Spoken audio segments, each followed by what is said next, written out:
Paano ba yung sahuran dito sa BPO industry? So, based experience ko, yung salary kasi sa BPO is, of course, yung basic pay. Yan yung fixed rate na makukuha mo at napirmahan mo. Pero, meron yung deductions from the government, mandatory contribution, and plus taxes and fees pa. Pero, to be honest guys, nung chinek ko lahat ng payslip ko, hindi sila same ng amount. Okay, let's say, for this month is nakuha ko, for this month, total month is 18,000.80, yung mga gano'n na merong 80,590,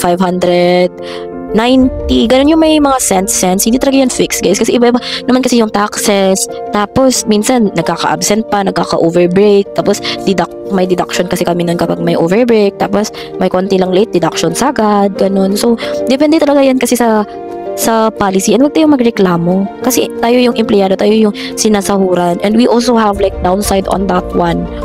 Okay, like what if pala absent ka, or baka andun ka lang sa canteen nyo tapos na you've forgotten na to log in on time, or baka nag-calls ka na agad tapos hindi ka nag-time in, so paano i-compute yung yung salary mo? Minsan sa amin is tinatawag namin siyang lilo, or CTL na yung mag-a-adjust kasi makikita naman sa tawag dito sa calls na nag-start kami on time talaga, or minsan hindi on time. Sa maraming mga precautions guys, or mga factors bakit hindi talaga fixed yung salary. Yung sinasabi na 20k talaga, hindi talaga yan. Malalaman nyo din yan.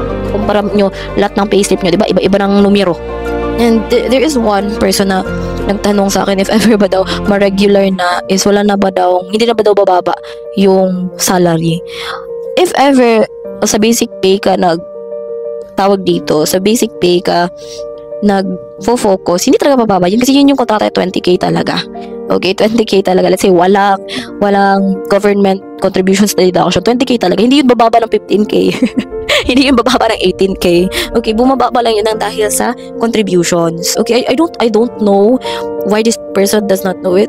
Pero nakita kong this person is a college graduate. Like, I do understand na hindi naman yun talaga naging focus sa school, but like for sure merong parents, diba, meron kang friends or mga auntie na for sure pinag-usapan din yan, nakinig ka din, ganun, or minsan naging pahapyaw man yan na topic nung sa sa economics nyo, sa tawag dito, sa social studies nyo, sa civics, or I don't know, pero hindi nyo alam, like nagre-reklamo siya, bakit daw ganito, bakit daw ganyan, like you don't know, like benefits yan natin, okay, kasi to be honest guys, 11 months na ako sa VX, ay wala pa din akong ipon, to be honest lang.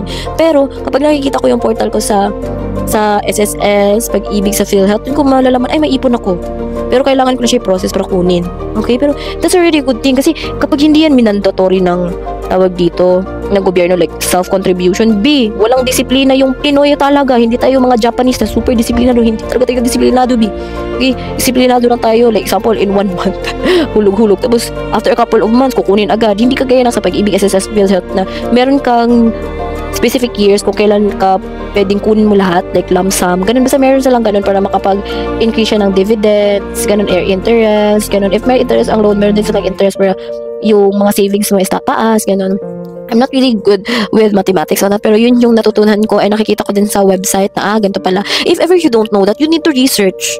Well, there is tawag dito, like hindi mo kailangan maging mangmang kasi andyan yung ChatGPT, andan yung Google, di ba? Google has already AI mode. Magtanong ka lang dun, masasagot na talaga bakit ganito, bakit ganyan. Hindi yung magtatanong ka sa ibang tao tapos yung ibang tao din is hindi din sure kasi wala naman siyang masyadong data about that. Pahapyaw lang naman, just the tip of the iceberg. You need to know it. If ever mag-BPO agent ka, hindi talaga pwedeng mareklamo. Okay, hindi pwedeng sila yung mag-adjust sa'yo kasi ikaw yung empleyado, ikaw yung nahihingi ng pera or opportunity. Okay, wag talaga like super duper mareklamo, bakit ganito, bakit ganyan. 5 days pa lang. 5 days pa lang sa training. Oh, di ba? Makikita mo na agad, ay, ang attitude. Parang, nabiglak tayo dito sa attitude pa lang. Ganyan na mag-isip, kung ano-ano na pumapasok sa isip. I don't know. Like, it's really true. BPO is not really for everyone, guys. So, if you wanted to educate yourself, nandyan yung mga website ng government institutions. I do understand na talaga tayong mga downside doon kasi mga corruption and whatsoever. Pero if you're gonna focus on the good side, I don't know kasi with you guys, naramdaman ko talaga kasi yung government benefits when my mother died. Okay? Nakapag-claim kami ng ano sa pag-ibig sa mother ko, lump sum talaga check yun. Pina-cash talaga namin yun sa land bank. Tapos meron din mga deduction sa PhilHealth nung na-hospital si mama due to stage 4 lang cancer. Siyempre dumaan din yun ng stage 1, stage 1, 2, 3, and 4, ganun. And then also is sa SSS, yung death claim, nakapag-process din ako noon. Marami talaga ako, namulat talaga ako sa katotohanan na yun na hindi pala yan puro deductions lang. Meron pala talaga yung benefits, lalo na kapag life and death situation na talaga. Meron yan silang mga iba't ibang government benefits na you just need to know, you just need to read, you just need to process, kasi you will never know if you're not gonna do anything or hindi ka magtatanong sa tamang tao. Ang tamang tao talaga na pwede mong pagtanungan yan is yung mga government staff na andun talaga nag-work. Okay? Kasi ako wala din akong masyadong alam. Like, I'm just doing it sa website and based lang din sa experience ko. Pero when it comes to requirements and stuff, mga bagong guidelines nila, bagong requirements nila, sila lang talaga. So, please be mindful, be curious, kasi magagamit mo din yan as a BPO agent. Okay? So, that will be all. And kita-kits on the next video. Follow for more.